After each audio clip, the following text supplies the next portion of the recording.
Hello and welcome to the Data Engineering Podcast, the show about modern data management. When you're ready to build your next pipeline, you'll need somewhere to deploy it, so check out Linode. With private networking, shared block storage, node balancers, and a 40 gigabit network, all controlled by a brand new API, you've got everything you need to run a bulletproof data platform. Go to dataengineeringpodcast.com/Linode today to get a $20 credit and launch a new server in under a minute. And go to dataengineeringpodcast.com to subscribe to the show, sign up for the mailing list, read the show notes, and get in touch. And join the discussion at dataengineeringpodcast.com/chat. Your host is Tobias Macy, and today I'm interviewing Daniel Mintz about Looker, a modern data platform that can serve the data. So Daniel, could you start by introducing yourself? Sure. So I'm Daniel Mintz. I'm Looker's chief data evangelist, which is not the most common title, I would guess.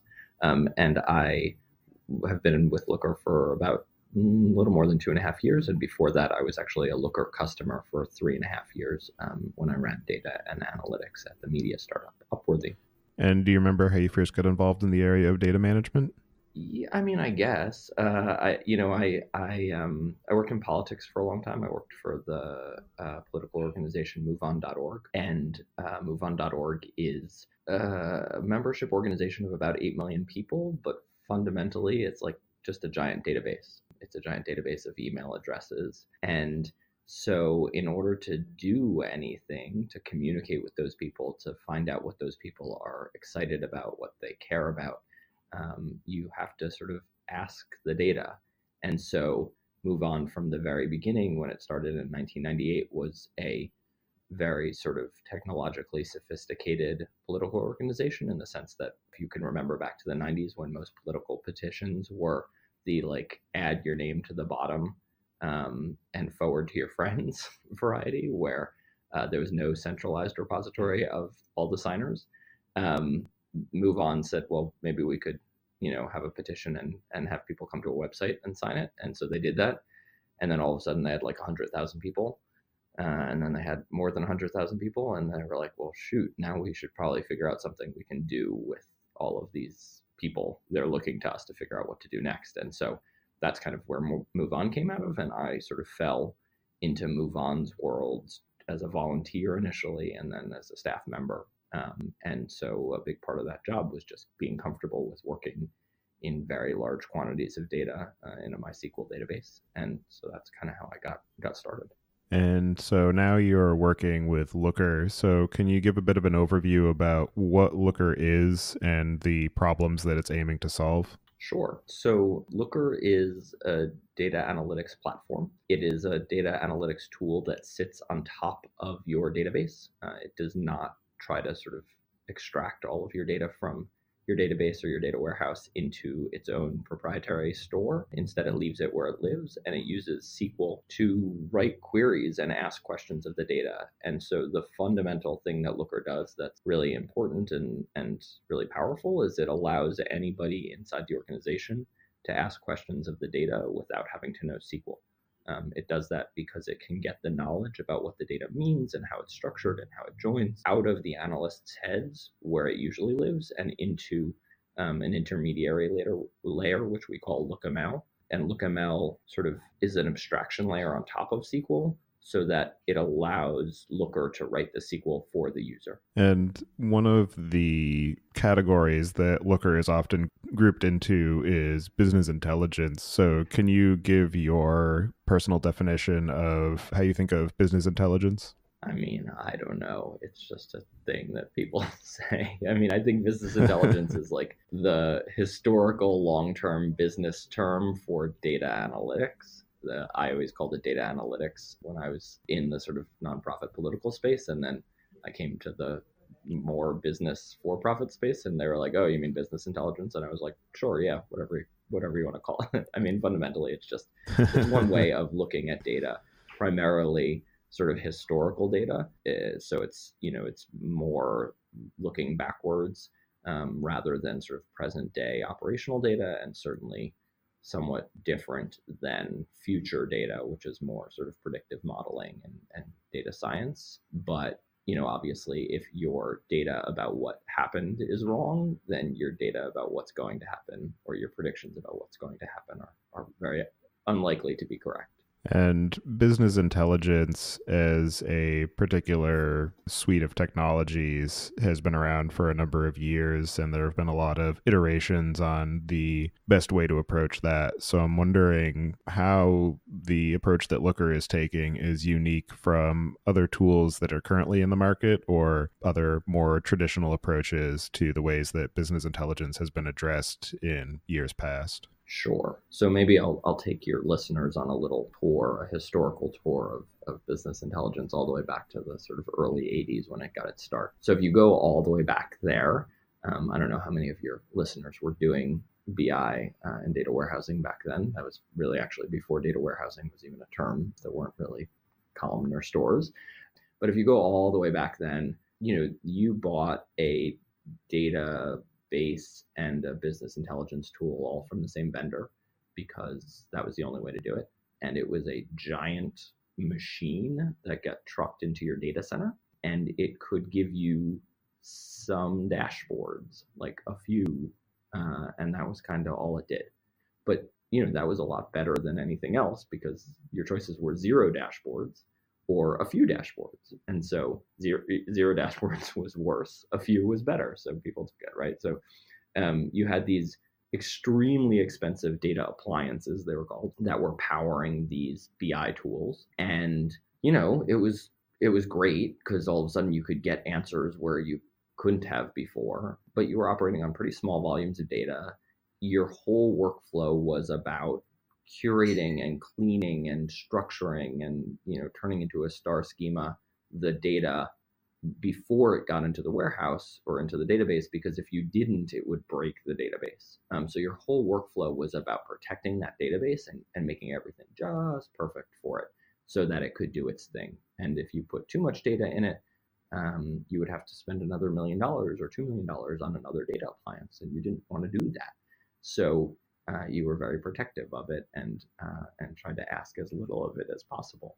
And as I said, that was better than what had come before, but it obviously had some drawbacks. Now, it also had some advantages, which is that because everything was so locked down, it was owned by IT, and there were database administrators who were in charge of all the data flows, and nobody else could see what was happening, let alone touch it. The data that you got out of those systems was right. The sort of dashboards, the reports you got were dead on because they had been curated and they took 6 months to build that dashboard, and no one was allowed to touch it, and everything was just so. But you couldn't ask any new questions, or you could, but you needed like a C-level sponsor, and then 6 months to wait and a lot of money to pay the consultants to build it. So there's no agility to ask new questions about things that were happening in your business. And so as sort of database technology and computer technology in general got a little bit faster and a little bit cheaper, and all of a sudden people started having these departmental servers or even desktop computers that could hold a reasonable amount of data that lived somewhere outside the data warehouse, they started doing new things with data. And so they couldn't operate on all of the data that was in the data warehouse because only the warehouse had enough power to do that. But like if you were in finance, you could probably slice off enough of the data to be meaningful, store it on your departmental server, and then do a little bit of analysis, slice and dice it a little bit, and make some visualizations and figure out what was going on. And that was better because now you had the ability to sort of ask new questions of the data. And if you're in finance, that was lovely because you didn't only have the sort of company-wide dashboards. And everything seemed great until you from finance got into a room with your colleagues from sales and your colleagues from marketing, and you said, guys, what's going on? Sales are down this quarter. And sales said, no, they're not, they're up. And marketing said, no, they're not, they're flat. And now all of a sudden you realized, well, you were all working on different extracts of the data that lived in different places and had been extracted from the source system at different times. And then you had all imposed different logic on that data in your little workbooks, and nobody could agree on what the data meant. You'd lost that sort of core agreement on what the understanding of the data was. And so that was understandable why that happened, because it was the only way to sort of do that kind of quick analysis. But it was a real problem, and it continues to be a real problem. It leads to real data chaos inside organizations where no one can agree on what the data means. And so you spend all your time arguing about what the data means rather than using the data to make business strategy. And so the reason for that was clear. It was because the databases and data warehouses continued to be very slow and very expensive. But, something crazy started to happen in the sort of early to mid 2000s and really accelerated in this decade, where databases went from being very slow and very expensive and, living in data centers, on premise, to being extraordinarily fast, extraordinarily cheap, and often living in the cloud. And so what Looker does is it says, well, if we were reconceiving of this idea of business intelligence, of this idea of data analytics, we were reconceiving of it from scratch, and we lacked that core constraint that had constrained all the previous generations of having very slow, expensive databases, what would you build? And that's really what Looker set out to build. It said, well, if we had really fast, really cheap data storage and data querying, well, we'd let anybody query the data and ask questions of it, but we do it in a way that maintained that core data model, that core understanding of what the business's data means, so that everyone actually stays on the same page. And that's really what Looker does. That's different than what older tools have done. And in terms of the technical architecture and the technical infrastructure that supports the Looker product, can you give an overview of how that is all put together and the overall workflow of getting it installed and set up and configured for a user's environment? Sure. So, as I said earlier, Looker doesn't try to extract all of your data out of the data warehouse or the database or the data engine or whatever you want to call the thing that holds your data. And so as a result, it doesn't need to be a ridiculously powerful, very expensive box. Looker runs on a pretty vanilla Linux server. For most customers, we host Looker in the cloud for them. And so the process of starting up Looker is literally just spinning up a free trial, and you contact our sales department, they spin up a free trial, and then they give you the login and you're in, and then you connect it to your database. And so Looker, I think, speaks like 46 different dialects of SQL, everything from SQL on Hadoop to Google BigQuery and Snowflake and AWS Redshift and Athena to DB2 to MySQL and Postgres. So really, if it has a JDBC driver and speaks SQL, we probably connect to it. So you go to the administration panel inside the server and you connect to the database. And Looker then scans the schema, the physical schema of the tables on, in the schema that you've given it access to. And it starts to sort of intuit what some of the joins between those databases or those data tables would be. And it also sort of looks at all the columns and says, oh, well, this is a number and this is a date and this is a string. And it builds out a really basic sort of data model. And you can query that immediately because, again, all Looker is doing is writing SQL for you, sending that little bit of data, which is the SQL query, off across the wire to the database, letting the database do the work, and then getting the result back.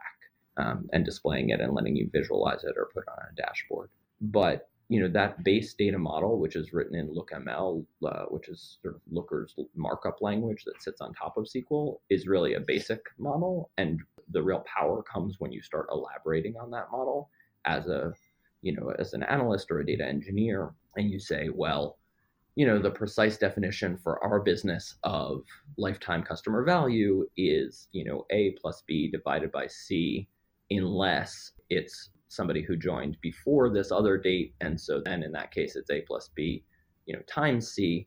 And you put that into Looker once, and now there is a field on the front end that's presented to business users who don't have to know what that definition behind the scenes is, that just says lifetime customer value. And it takes care of all the logic because you've told it what that logic is.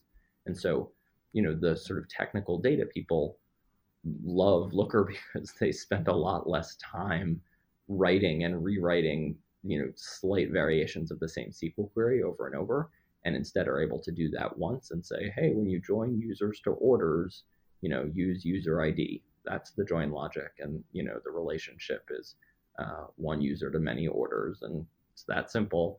And then Looker does that forevermore, and they don't have to worry about it. Yeah, being able to encapsulate that business logic and have it be a shared resource without having to embed it in either the ETL pipeline that populates the database that you're connecting to, or creating some snippet of SQL that you then have to try and figure out how to inject into another larger SQL query, I imagine is one of the big selling points for Looker in particular. Yeah, I mean, particularly when talking to technical resources who know that pain viscerally and have dealt with it. I mean, as somebody who loves SQL, I think SQL is wonderful, and it makes sense to me why it has been around for 40 years. It thinks the way that I do, but or maybe I think the way it does at this point. But I also know the pain of like looking at a 200-line SQL query that I wrote 2 weeks ago and going, what was I thinking? Why did I? You know what? I'll write this one from scratch, because there's just no way that I'm going to take the time to understand. And that's with SQL that I wrote myself, let alone SQL that somebody else wrote, which I'm not even going to attempt to untangle and understand. And so LookML, because it's an abstraction layer on top of SQL, it really breaks SQL down into a bunch of bite-sized chunks that it then handles recombining in the right ways. So each of those chunks in and of itself is very easy to read and understand and debug. It's also version controlled, right? Because LookML is real code. It's not, I mean, again, I love SQL, but SQL is not real code, right? It's not meant to be an executable file. It's just a bunch of sort of recipes. But LookML is very much real code. And so, Git has been part of Looker since the very beginning. And so everything that you do in Looker and in LookML is Git version controlled. And so, that allows collaboration at scale. It allows me to roll back if somebody, if I make a mistake, I can see what the previous version was and roll back to it. It allows us to have a sandboxed environment for each developer so that I can try new stuff without affecting production while letting other people continue to do their work. So that it being real code has enormous advantages. And as you mentioned, there are a huge suite of database backends that it supports. And I'm wondering if the common pattern is that there's one canonical database that gets connected to in terms of a data warehouse, for instance, and there are a lot of ETL jobs or ELT jobs that will load data into that store, or if it's more common that users will connect to multiple different data sources and then do the merging and transformation at the point of report building and adding those virtualization layers with the LookML for being able to create those shared pieces of business logic for building up the reports. Yeah, I mean, it's a great question. So I would say more and more we're seeing people with multiple data stores. It's just sort of the way that the world is going, and I think it's fine and great. I think one of the nice parts about my job is I get to play with a lot of different databases and see how they really work, which is really fun and kind of amazing to see the speed at which they're developing and getting better. But in terms of how that sort of ETL process works and where it's happening, I actually wrote an article a little while ago about how we've moved away from ETL, right? We're seeing less and less sort of pure ETL, but we're not quite in a world of a real ELT yet. And, if we had infinitely fast databases, you'd do everything at runtime, right? And so you would really be in a world of pure ELT. There'd be no reason to transform or pre-aggregate, because you could just do it at runtime instantly. But, databases are very, very fast, but they're not infinitely fast yet. And so what we see a lot of instead is, I think I called it like E, little t, L, like big T, another little t, and then like tiny t, where it's just like this much more fluid process. So you extract the data from the source systems, you do like some really basic transformation, just like clean it up. If it's like JSON and you want it to be flattened, you do that. You remove the rows that you don't really care about. You remove the columns you don't really care about. So that very basic cleanup. But you're not doing the real transformation and the cleanup that early in the process, unless you have to or there's a good reason to. But in a lot of cases, we're seeing that get sort of pushed down further down the pipeline, and then you load it into one of these very powerful data warehouses or databases. And then you do the bulk of your transformation in that data warehouse. And that's probably on some kind of, that you've got some DAG or a cron job or something that's managing that, right? I've used Airflow, I've used Luigi. I think at Looker we use NiFi internally, so there's lots of great tools that are coming up to manage that. But you're not, those are the transformations that you don't want to be doing at runtime, or that you can't do at runtime. So something like sessionization is a great example, where you actually can't really sessionize data properly until the day is over, because you need that date change to like finally close out any sessions that were happening at the end of the day. So you can do it, sort of incrementally, but you really, at the end of the day, you have to resessionize and make sure everything's clean. And so that's the kind of thing that you're going to do once every 24 hours. So you do that once every 24 hours, but then, you want to update a session facts table. Well, you need to do that after the sessions have been created, but maybe you can do that at runtime, or maybe you can do it, a little bit before runtime, or so it's just a much more fluid process. And I think the advantage to that is clear, that the closer to runtime it is, the more agile it is, right? And I don't mean that in a sort of all uppercase agile way. I just mean like the more agility you retain. So, if you need to change a piece of logic in the old pure ETL days, that meant reprocessing all of your data. And if it was a piece of logic that got imposed very early in the pipeline, very early in the ETL, it could be a huge task, right? It could be days or weeks or even months to reprocess all your data with that new piece of logic. And, if you were in a pure ELT world, again, you could change the logic and it would just take effect the next time you ran the query, which would be lovely.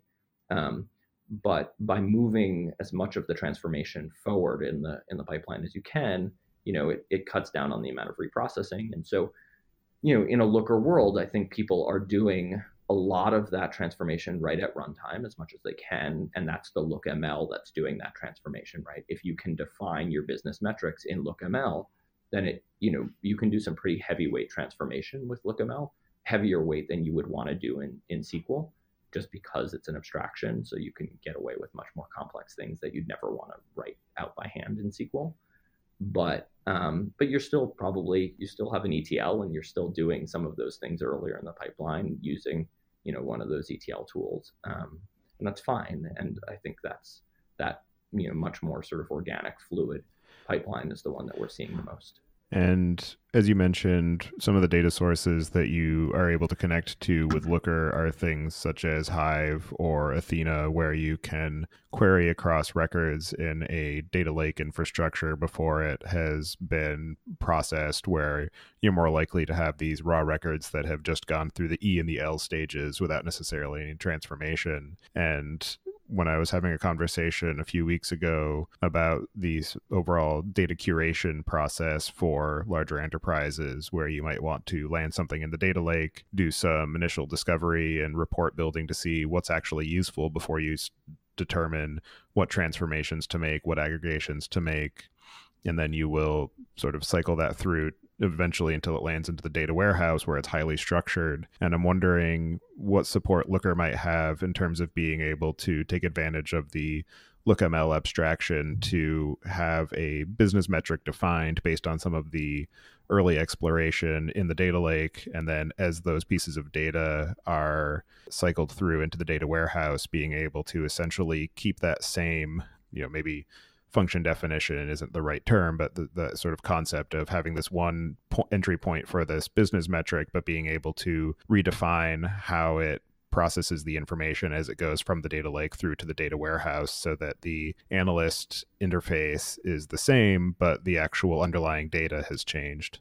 Yeah, I mean, that's definitely something we see. And I do think that we're seeing sort of ever more convergence between the idea of a data lake and a data warehouse, right? Where a lake is the sort of purely just dump everything in there, unstructured world, and the warehouse traditionally has been this highly structured world. I think we're seeing both that the data lakes are gaining some of the functionality of warehouses, where they can do pretty fast querying across just enormous data sets that are not particularly well structured. Presto, Hive, Athena, things like that.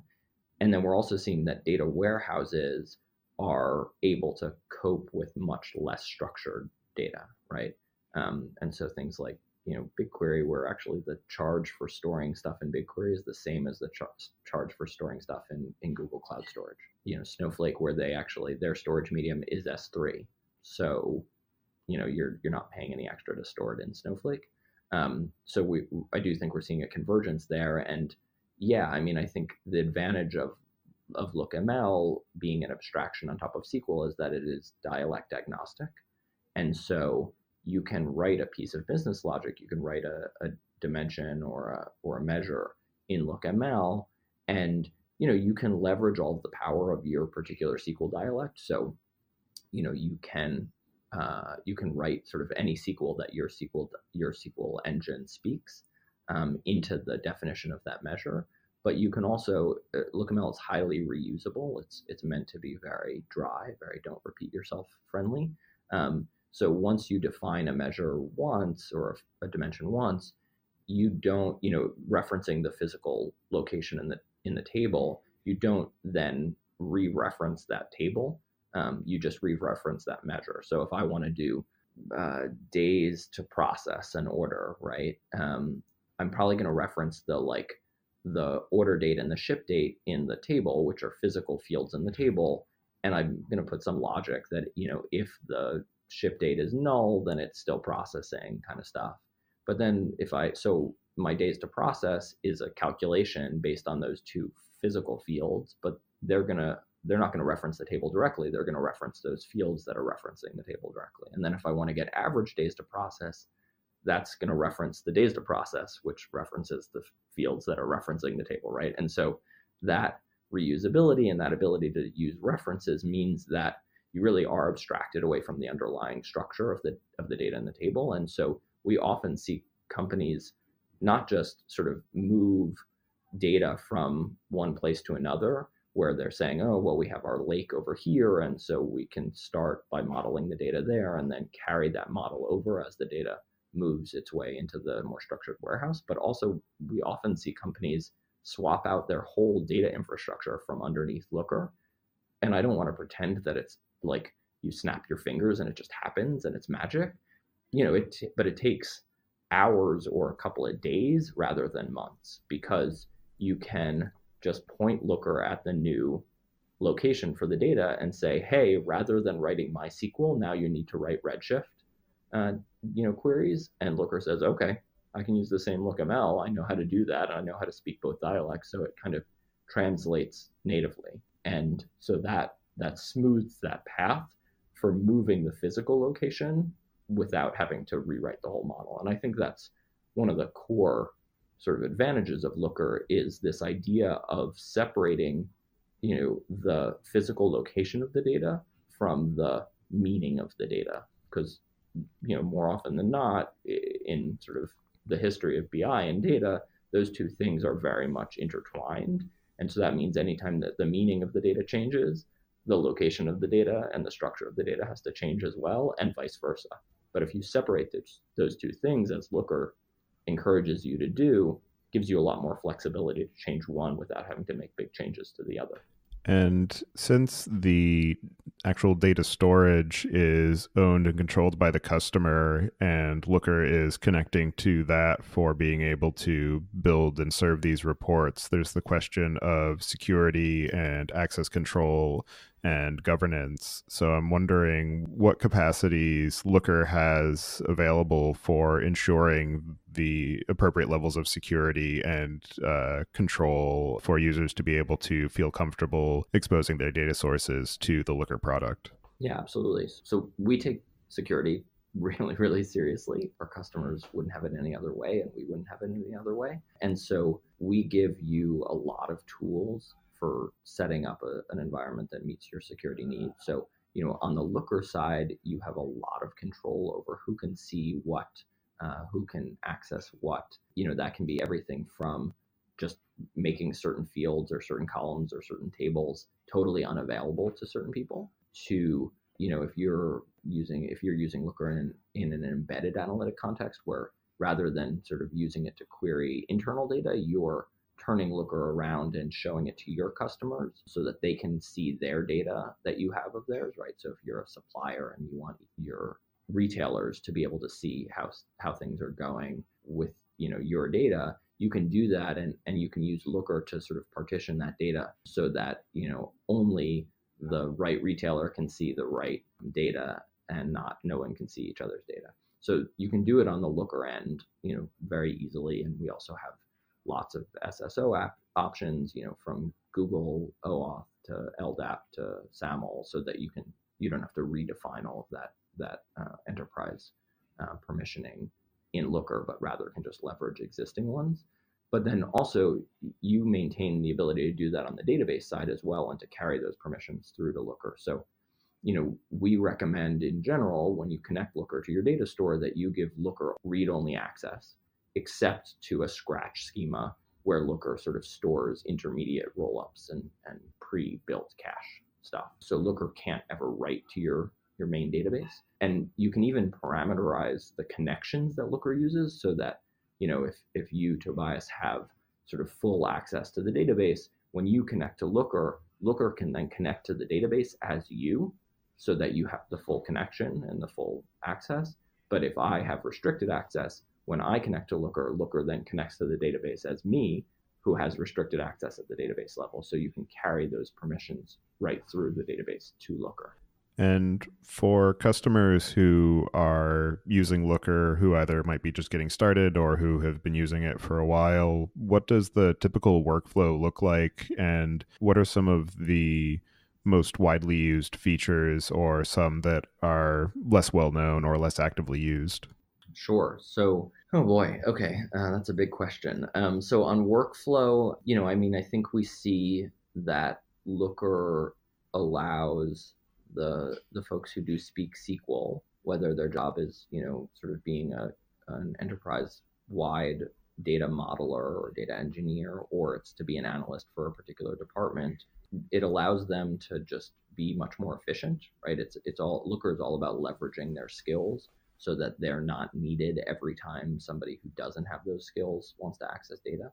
I'm sure most people listening have been in that world where, like, oh, I need that report. And so you go to the analyst or the data engineer, or maybe just the regular engineer, and say, hey, can I get sales by state for the last 6 months? And the person says, yeah, I'll have it for you tomorrow. And they pull the report and they give it to them. And then the next day, that person comes back and says, hey, I'm really sorry, but I actually need it by region for the last 9 months, and I don't want to touch the SQL query because I'll break it. Can you rewrite it for me? So having Looker means that person can change those filters all by themselves and not worry about breaking things. And so that's really nice for the business user, because they don't have to wait in line, and it's really nice for the analyst because they don't have to rewrite the same SQL query over and over. But we generally see that there's a lot of focus at the outset on getting the model right, on getting all of that business logic encoded in a model so that everybody really can self-serve.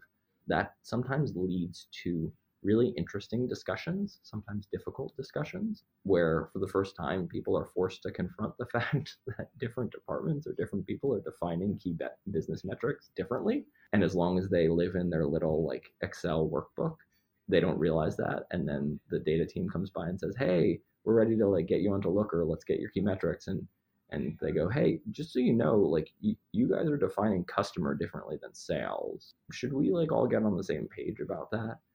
And so Looker and the process of building out that data model sometimes forces those hard conversations, which are really valuable. But once the model is set up, I think it tends to sort of take care of itself, except as the business changes. So you're not constantly tweaking the model, except that the business is changing, and so as it is changing, you're making those changes. But it's not like you're sort of giving it care and feeding day by day. You're just sort of fixing it as the business changes to make sure that it stays in line with the actual business. In terms of the features, so I think what I've seen as a Looker customer is that the people for whom Looker is really life-changing are the people who are Excel wizards. They're really sort of data-driven, but they're not quite technical enough to be able to access the data themselves, or maybe they are, but they don't have permission. And all of a sudden, Looker lets them change their workflow from a workflow where they go and put in a data request, get the data, put it in their workbook, do their slicing and dicing, realizing that they don't have all the data they need to ask the next question, go back, stand in line, get the data, put that in, join it up, all these very manual, slow processes, to a world where they just put in the request and to Looker, get the data right back. It leads to the next question. And so then they run the next query, which leads to the next question, which leads to the next question, which leads to the next question. And that is just life-changing for them, because all of a sudden they can ask questions to their heart's content. And that's often really a huge change for the business, because those data-driven people who really know the business are the ones who often come up with the key insights that drive the business forward. So, I think for those folks, the ability to explore freely is the feature that makes Looker amazing. In terms of other features, so one thing that we rolled out about a year and a half ago, 2 years ago, is called the Action Hub.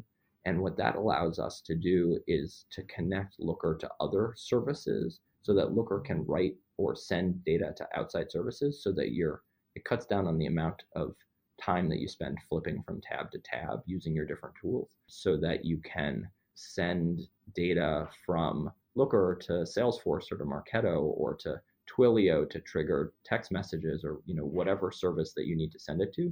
You can do that with the click of a button right from within Looker. That's really popular and pretty neat. Some other things, the ability to sort of merge results from different data stores is really powerful, and something that we, again, rolled out about a year and a half ago, and has been a big deal for companies, particularly as the number of data stores that they're maintaining multiplies. Often you might have sales data in one place and web analytics data in another place, and you don't need to join that data at the row level. In fact, you probably couldn't. There wouldn't be a good join key, but you might want to see them side by side and see how do they vary against each other day by day. And so Looker makes that really easy to run the query against the sales database and then run the query against the web database, and then just join them at the day level. Looker says, oh, well, these are both rolled up by day, so I'm just going to join them by day, and then you can graph those side by side and see how they correlate. So I think that's really powerful. I don't know what people use less of. I mean, one of the really powerful things that we added that I haven't looked, so I don't know how much people are using it, but however much they're using it, they should be using it more, is a really intelligent cache management system that allows you to hook Looker right into your data pipeline and your ETL tools. So you can set very smart rules about when to expire caches in Looker and when to rebuild what we call persistent derived tables, which are sort of the roll-ups and transformations that Looker handles for you. So you can trigger those by running a sort of a cheap SQL query to say, like, oh, when new rows appear in this table, expire that cache, or you can trigger it just based on a time value. But you can also trigger it with an API call, so that if you're running a DAG as part of your ETL, you can make the last step in that DAG an API call, which notifies Looker that there is new data and says, hey, the ETL just finished, go expire the cache, rebuild the tables, do all the things so that the freshest data is in Looker. But until it runs again, now Looker has that data cached. And so it really cuts down on unnecessary load on the database, because it lets the database, leaves it alone, lets Looker's cache do the work until there's new data. And so I love that feature, data groups, which really, lets you manage that cache really smartly. Yeah, that definitely sounds like a highly useful feature that could easily be overlooked in terms of the amount of value that it provides for end users and for the people managing the data infrastructure. Yeah, I mean, I think because Looker is leaving the data in your database, we have to be very cognizant of how exactly we interface with your database and how we reduce load on your database and all of those things. And so, making sure that those are all very tunable is a big focus of our team. And given that there are massive differences in terms of the scale of data that different organizations might use or that might be used at different points within the organization, and different scales in terms of the number of people who may be trying to interpret or analyze the data. I'm wondering what the scaling factors are for Looker along both of those axes of the volume of data that it's available to build reports on top of, and the scaling factors for supporting multiple concurrent users, and what the bottlenecks are. Yeah, so I have the great pleasure of filling out industry analyst RFIs, and I'm being a little bit facetious there, but one of the questions that often is asked is like, at your biggest customers, what is the scale of the data? And the honest answer is I have no idea, because we don't care. The hard work of processing terabytes or petabytes of data is being done by the data warehouse. And so we don't see that. We don't know how much data that they're processing. And so as your volumes scale up, Looker doesn't have to make any changes. Obviously, if you're trying to process billions of rows on Postgres, you're probably going to run into some problems, but those are problems that are on Postgres' side, not on Looker's side, right? So, I know that we have, just from sort of talking to customers, that we have customers that are using Looker on top of petabyte scale data, and it works just fine. Some of the biggest users of BigQuery and Hadoop installations are using Looker on top of them, and so I know that it can scale really, really big. But the honest answer is it doesn't actually matter from Looker's perspective how much data you're querying. On the user side, the amount of work that Looker is doing is much smaller than a server that is trying to actually query the data. Keep that data in memory or query it locally. So, certainly as you scale Looker up to more and more users, you do need to, you can run Looker in a clustered environment, and lots of our customers do that. But it's nothing like, your server costs are not going to be tens of thousands of dollars a month the way that they would with some other tools. And in terms of the business aspects, I'm wondering what you have seen as some of the most challenging aspects of being able to build and grow and scale the business, in terms of it being a business intelligence tool in the modern data ecosystem, and just helping to explain and share the amount of value that it can provide as compared to the vast suites of other tools that are available for oftentimes overlapping purposes. Yeah, I mean, so the technology is by far the easier side of that. There's just no question that the technology is easier to get our heads around, and easier to sort of figure out and fix when it is not working the way we want, and all of that. The people, on the other hand, are hard. As you go into bigger and bigger organizations and work with people who have been working with tools that are older and have been around longer, or maybe just lived in a world where the idea of having access to data was not an option, and so they have learned to do their jobs very well without data. Teaching them how to use data to do their jobs in a way that is useful to them is really hard, right? Change management is really hard. Changing people's ways of doing things is really hard. Teaching people new skills is really hard. And the reality is that if I go to you and I say, here's a new tool, sure, it'll take you a little while to learn, but it's great. And you say, well, what can I do with it? And I say, well, it gives you access to data. It's great. You are not going to use that tool. Like, that's just not interesting to you if you're a sort of standard line of business person. If, on the other hand, let's say you're a marketer and I come to you and I say, here's this new tool, it's really great, you'll learn it in a week and it's a huge help. And you say, okay, great, but what is it going to do for me? And I say, well, have you ever wondered which ad campaigns are delivering the most valuable long-term customer? And you say, well, yeah, that's a good question. I can see conversions, but I can't really see what kinds of customers those people become. And I say, well, let me sit down with you and show you how we can see that here. And then rather than slicing it by campaign, let's slice it by day of the week. And then let's slice it by day of the week in campaign. And then let's layer in, state, or maybe let's pull that out and pivot by gender. And all of a sudden you're like, whoa, this is valuable information, right? Data is not going to be exciting to people except data people, but information, knowledge those are really powerful levers to get people to change their workflows. So, I think focusing on the people is really the key piece and is the most rewarding, but is also the hardest. And in terms of the technical architecture of the Looker product, are there any sharp edges or pitfalls that you have come across that if you were to start the entire project over again today, that you would do differently? Yeah, of course. I think one thing that is really well, so I should say, when I started using Looker, because we were customer number 22. So when I started using Looker, the vision for what Looker should be was there. Our founder, Lloyd Tabb, is an industry veteran. He was a databases and languages architect at Borland. He was the chief architect on Netscape Navigator Gold. He's been around. And so he had a very clear vision of what Looker should be from his past experiences. The product, on the other hand, was pretty new, and they had just added charts. They had all three kinds: line, bar, and pie. So, the product has come a really long way since then, but I still want it to be more usable.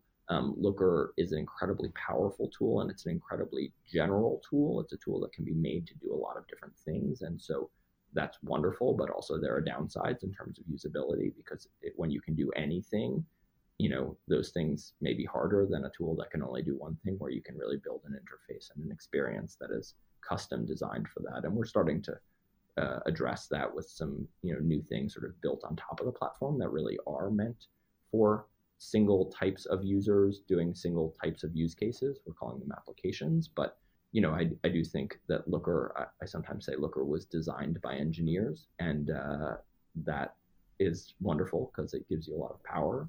But sometimes it turns out that designers do have their charms and can make really beautiful, usable things. And so we've got an incredible stable of designers now who are helping us sort of rectify that, but it takes time. And given that Looker is a tool for being able to share data exploration across an organization, and you can use it for arbitrary reports, and it has the capability of embedding charts and graphs into other applications, I'm curious what you have found to be some of the most interesting or unusual or unexpected uses of Looker that you've come across. Yeah, people have built some pretty sophisticated things on top of Looker.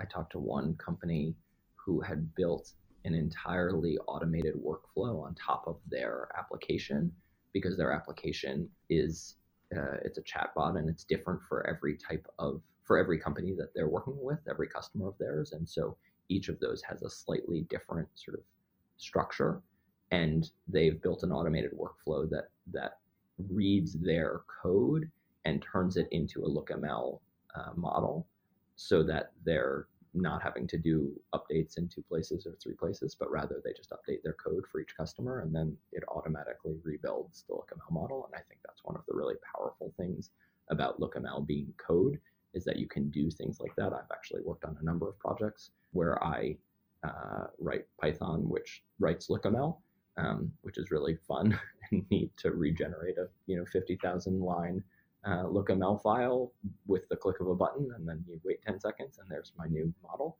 that's updated with all the latest parameters. It's pretty neat. But people have built dynamic pricing engines on top of Looker. People have done survival analyses on top of Looker and LookML. People have built whole sort of monitoring systems for their data pipeline to make sure that their data pipeline is working the way that they intended and that there's no breakages. They build that in Looker. So I see a number of DevOps use cases where people are building whole DevOps systems, monitoring systems in Looker. So yeah, as I said, it's a very general solution. So really the possibilities are quite endless and quite fascinating to watch what people come up with. And one of the areas that we haven't touched on yet at all is the aspect of visualization and the report building capabilities of Looker. And visualization can be very powerful, but it can also be very easy to get it wrong or cause it to be misleading. So I'm wondering if there are any sorts of guardrails or user experience design patterns that try to help lead people into making the right choices for the types of visualizations and reports that they can build and share with other people? Funny you should ask. We're actually doing a big project right now to sort of redesign the heuristics that we use to make decisions about the default visualizations that we show you, both the sort of type and the ways that it's formatted. But I think more broadly, the main guardrail that Looker brings is that it is entirely in your browser, and it doesn't cut the cord between the source of the data and the end product. And what that means is that you can always audit what you see. And for other BI tools, too often the ability to trace that audit trail all the way back is very limited or very difficult or maybe even impossible, because there were manual changes that were made and are not replicable, because the transformation happened somewhere else, because you're operating on an extract from the database and nobody remembers exactly when it was pulled or how it was pulled. And so the fact that from a Looker visualization, which somebody sends me as a URL, which I then open in my browser, I can then see what was the SQL that is being sent right now to the database to generate it? What are the definitions of the LookML dimensions and measures that are generating that SQL? What are the Git changes? What are the Git commits that led to this latest definition? Who made those changes? When did they make those changes? Why did they make those changes? Did they write a decent commit message? Little things like that. I mean, the fact that you can audit it all the way back is a game changer, because it really does allow you to make sure that the data that you're looking at is right. And given the choice between having bad data and having no data, I'll take no data every time, because bad data you look at, you think you know what's going on, you make decisions based on that, you rush ahead with all the confidence in the world, and then you get stuck because you've based your decision on the wrong answer. No data, at least you're cautious, because you go, well, I don't really know what's going on, but I'll use my gut. I'd much rather that than people rushing ahead with bad data. So the fact that Looker gives you the ability to audit it all the way back really cuts down on the amount of decision making that's done with bad data. And so what are some of the features or improvements or new projects that are in store for the future of Looker that you're most excited by? Yeah, I mean, so there's, as I said, applications I think are a really powerful new thing that we're starting to roll out publicly, which are custom built interfaces, custom built applications really that sit on top of the Looker platform, leverage all of the tools that Looker gives you, but are for a specific type of user in a specific use case. So the first two, one is a digital marketing analytics application. So combining your Google ads and Facebook ads and LinkedIn ads and Bing ads data all in one place, letting you do that sort of multi-channel analysis without having to log into 4 different tools, and then connect it to your other data sources about what's happening downstream, down funnel. So that's one of those applications. The other is a web analytics one. So same idea, but using sort of Google Analytics data. And so I think that idea of really treating Looker as a platform and leveraging all of the goodness of having sort of a single unified surface with which you interact with the data, but having sort of custom specific user interfaces that are much more intuitive to business users, I think that's a really powerful path that we're starting to head down. In terms of other features, I don't know, there's a bunch of fascinating stuff.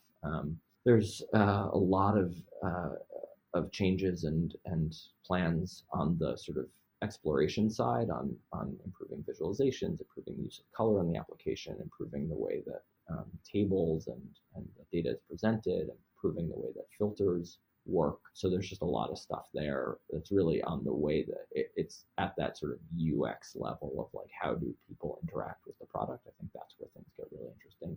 And then, there's always the data modeling team, which is the team that owns LookML, are always coming out with these like unexpected, fascinating new ideas. So one recently is basically taking unit testing, which is a really core concept in software engineering, but somehow has not made it into analytics, and bringing it into LookML so that you can say, hey, I know the value for revenue last year.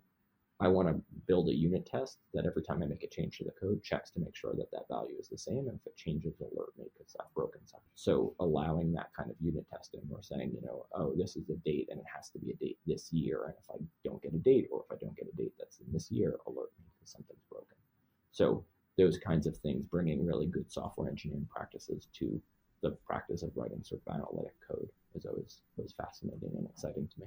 And are there any other aspects of Looker or business intelligence or the work that you're doing that we didn't cover yet that you think we should discuss before we close out the show? I mean, one of the really nice things about not building our own data engine and instead getting to just work with all of the tools that are out there is, and there are a lot of them, and they are doing fascinating things and competing with each other, is we get to benefit from all the stuff that they're doing, which is great.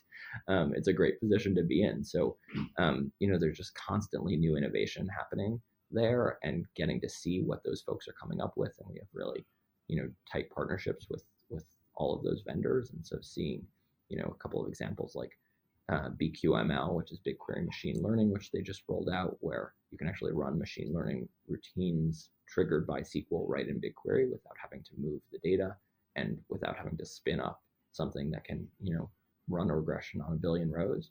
BigQuery can just do that. So being able to leverage that from within Looker, or Amazon with Spectrum, which is basically the combination of AWS Athena and Redshift, where you can query data that lives on S3 from right within Redshift. So you really are combining the best of your data lake and your data warehouse. Or Snowflake, with the share house, where you can have data that you have access to and share it with a customer, or sell access to that data, and not have to move it to them, but rather just grant them access the same way you would with like a Google document. So there's just tons of innovation happening. And so to be able to benefit from all of that and give our customers the benefit of all of that is really just a really fun, wonderful place to sit. And so for anybody who wants to follow the work that you're up to or get in touch, I'll have you add your preferred contact information to the show notes. And as a final question, I'd like to get your perspective on what you see as being the biggest gap in the tooling or technology for data management today. That's a good one. Like I said, I think that the technology to some extent has outpaced the people aspect of it, right? Change requires technology and people. And so I do think that as data becomes a bigger and bigger part of our civic lives, of our work lives, I think figuring out ways to make that data intelligible and usable to people rather than just available, that's actually, I think, the most interesting place. And it's, it's something that we're very focused on at Looker, but I don't by any means think we or anybody else has it solved yet. All right. Well, thank you very much for taking the time today to discuss the work that you're doing at Looker. It's definitely a very interesting project and product, and one that looks to provide a lot of value. So it's definitely one I'll be taking a closer look at. And I appreciate your time. So thank you for that. And I hope you enjoy the rest of your day. Thanks, you too. Thanks for having me, Tobias.